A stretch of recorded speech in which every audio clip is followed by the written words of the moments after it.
Desobedecer é sagrado. Eu tô me recuperando de uma gripe, a voz não tá das melhores, mas vai dar certo. Hoje a gente vai falar sobre desobediência e o quanto ela é importante no nosso caminho espiritual. Desobediente é aquela que nega, aquela que enfrenta o que lhe é imposto.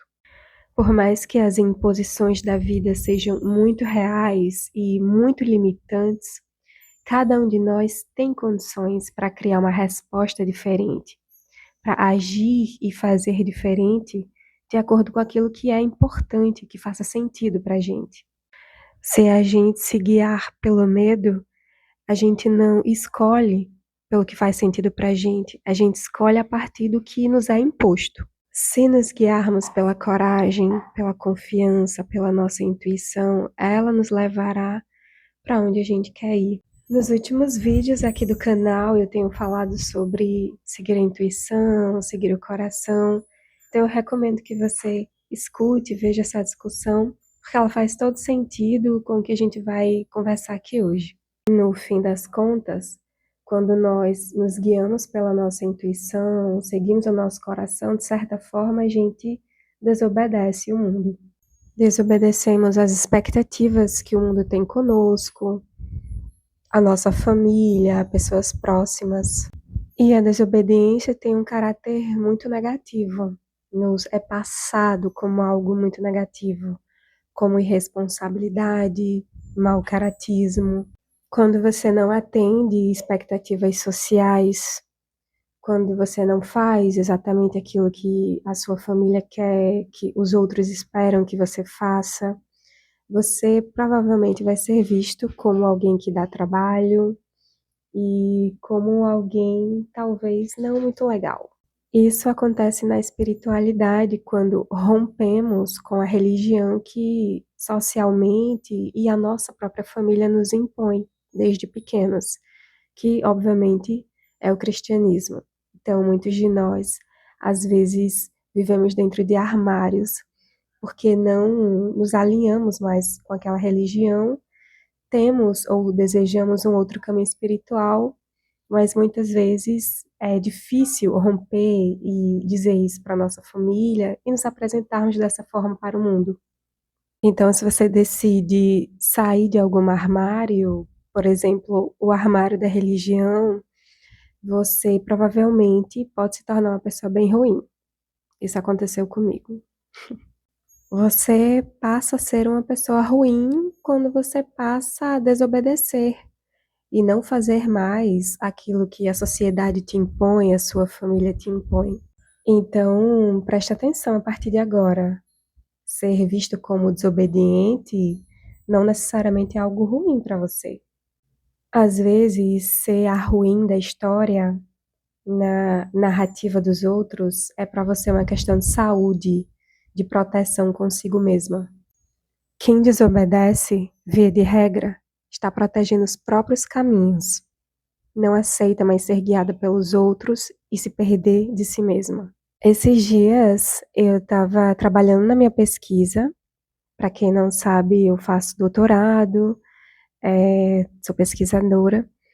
E aí eu estava, nesse momento da minha pesquisa, eu estou estudando sobre o cristianismo primitivo. E me deparei com a história de Santa Tecla.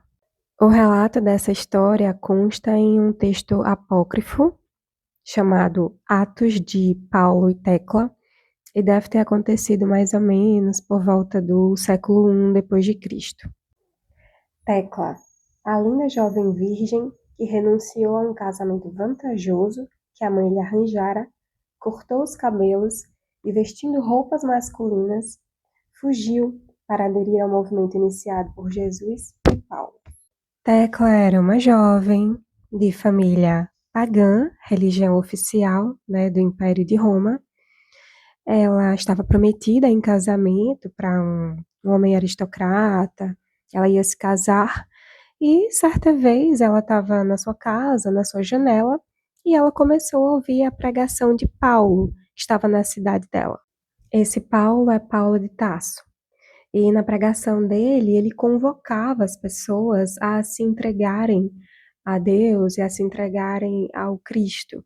e inclusive se entregarem na perspectiva do próprio celibato, né, de não conferir casamento, de não procriarem, de não terem filhos. Porque sem filhos e sem casamento, né, as pessoas poderiam se dedicar completamente, dedicar as suas vidas completamente à construção do novo reino que era pregado pelo Jesus Cristo. Então, ele dizia que aqueles que não teriam, que não tivessem herdeiros, seriam os herdeiros do reino de Deus. Abençoados os corpos dos que são virgens, pois agradarão a Deus e não deixarão de ser recompensados por sua pureza. A história conta que Tecla ouviu essas pregações e ela sentiu no coração dela que aquilo fazia sentido para ela. E ela rejeitou o casamento, rejeitou as imposições que a família tinha para ela, e ela quis seguir Paulo e se tornar uma mulher evangelizadora, curadora, uma mulher devota a Deus. Quando ela rejeita o casamento e rejeita a religião oficial de Roma, né?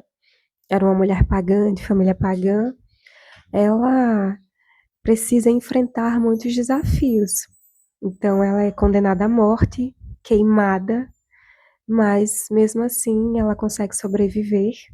Misticamente ela é salva. Tentaram queimá-la, mas o fogo a consagrou, não a destruiu. Tentaram usar de todos os tipos de violência para com ela e ela precisou enfrentar, se esquivar, se esconder, lutar contra tudo isso. Ela precisou se apresentar como homem para fugir das violências dos próprios homens naquela época. Ela enfrentou todos os desafios possíveis, todas as violências possíveis para seguir o coração dela e ter a vida que ela queria ter. O próprio Paulo não quis batizá-la, ela batizou a si mesma e ele teve que deitar para ela porque ela era muito foda. E diz a história que ela evangelizou, ela curou, ela se tornou uma referência para todas as pessoas e principalmente para as mulheres da época. Tendo realizado a sua vocação, Tecla celebrizou-se como professora e mulher virtuosa, referenciada durante vários séculos por todas as igrejas orientais como uma bem-amada santa. O que eu acho fantástico e eu queria trazer para conversar com vocês é que no início o cristianismo foi um movimento muito subversivo. Os cristãos eram vistos como desobedientes, subversivos, perigosos pelo grande império de Roma. A religião romana era a religião hegemônica, não era o cristianismo. Então, naquele tempo, naquele momento, ele tinha esse caráter profundamente subversivo, revolucionário. Então, a gente consegue tirar muitas coisas interessantes da época do cristianismo primitivo, antes de se tornar a religião oficial do grande império. Hoje, o cristianismo é a religião hegemônica. Por isso que é uma religião conservadora, uma religião que forma, que tende ao conservadorismo e a entender outros sagrados e outros caminhos espirituais como perigosos, desobedientes, como ruins. Quando uma religião se torna hegemônica, dominante, ela vai se tornar uma religião conservadora. E isso tem a ver com a própria forma de organização das sociedades, com a existência da sociedade de classes, e é um debate muito profundo. Se vocês quiserem que eu faça essa discussão em algum momento, deixa nos comentários. Mas, em síntese, é isso. Por isso que não se pode comparar o cristianismo com outras religiosidades, simplesmente porque ele é a religião dominante. E no caso de Santa Tecla, é fantástico, porque ela tinha possibilidades muito limitadas enquanto mulher naquela época. Ela já estava com a vida, o destino dela todo traçado pela sociedade, pela família. Ela era uma mulher, ela ia casar e ia ter filhos, mas o próprio sagrado dela a motivou e foi a sua própria força e coragem para romper com tudo aquilo que lhe foi imposto. A gente está falando de um tempo em que renegar a fé imposta era ser queimada, era ser morta. Então, a partir do momento em que ela, com tanta coragem, com tanta força, ela nega essas imposições, ela se torna uma referência que transcende o tempo e o espaço. A história de Tecla mostra que o sagrado é, independente do tempo histórico, esse lugar, essa força que nos motiva, que nos dá coragem e confiança para seguir aquilo que a gente quer, para seguir o nosso coração. O sagrado é essa força que nos dá firmeza, coragem e confiança para enfrentar todos os desafios da nossa vida. Ao escolher seguir o seu coração, ela enfrentou e venceu o fogo, a violência e o abandono. E se tornou uma referência para todas aquelas e aqueles que decidem e acreditam que se guiar pelo coração é a melhor escolha. Foi a desobediência que levou Tecla exatamente para a vida que ela queria ter. Então, não tenha medo de desobedecer quando a sua escolha é ética, digna e benéfica para você. Se você gostou desse vídeo, dessa discussão, interaja comigo nos comentários.